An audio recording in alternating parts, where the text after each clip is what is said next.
Qu'est-ce qui se passe quand une personne commence vraiment à péter un câble? Eh bien, dans ces cas-là, c'est que déjà, il y a des grandes chances qu'elle soit confrontée à un problème qu'elle n'arrive pas à régler d'une façon simple et normale. Il y a des grandes chances aussi que ses valeurs fondamentales, ce qu'elle a de plus important en elle, aient été brisées, voire violées. Que ce soit par un événement extérieur, que ce soit par une de ses erreurs, ou pire, que ce soit par une ou plusieurs personnes. À ce moment-là, cette personne va essayer de régler ce problème avec son ego, avec son inconscient ou avec son subconscient. Elle va essayer de trouver toutes les ressources possibles pour trouver une solution.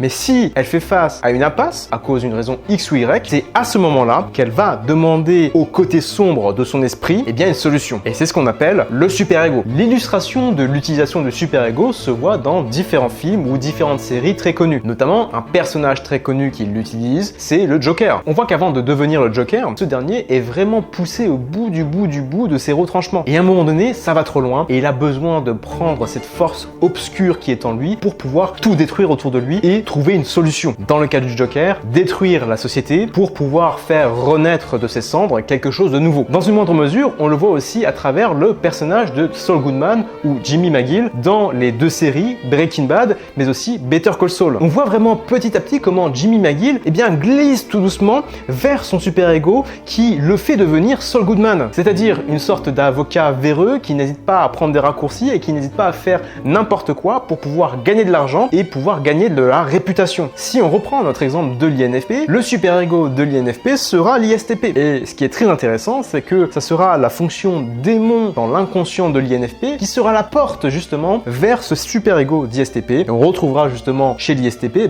cette fonction démon qui sera ici en fonction héros. À ce moment-là, l'INFP va utiliser toutes les fonctions cognitives de l'ISTP pour pouvoir planifier sa vengeance. Généralement, quand quelqu'un aura brisé ses limites et ses valeurs fondamentales, l'INFP fera en sorte, avec son super-ego d'ISTP, de tout faire pour détruire sa réputation. Et avec ce super-ego, les INFP seront aussi du genre potentiellement à crever des pneus ou à poser des pièges sur votre voiture. Donc, comme dit dans la vidéo sur l'inconscient d'INFP, il faut vraiment éviter de les critiquer pour rien ou pire, d'essayer de détruire leur réputation ou de leur enlever le pouvoir qu'ils ont. Parce que à coup sûr, c'est exactement ça qui va vous arriver. L'utilisation du super-ego, c'est plus ou moins un contrat avec le diable. C'est-à-dire cette force obscure en nous qui va nous donner un pouvoir infini qui va nous permettre de créer un chaos total et qui va rebattre totalement les cartes. Mais évidemment, avec le chaos vient la destruction et il faudra effectivement assumer cette destruction. Il est donc complètement déconseillé de recourir à son super-ego. C'est donc la meilleure façon de détruire sa vie et son avenir si on utilise son super-ego n'importe comment.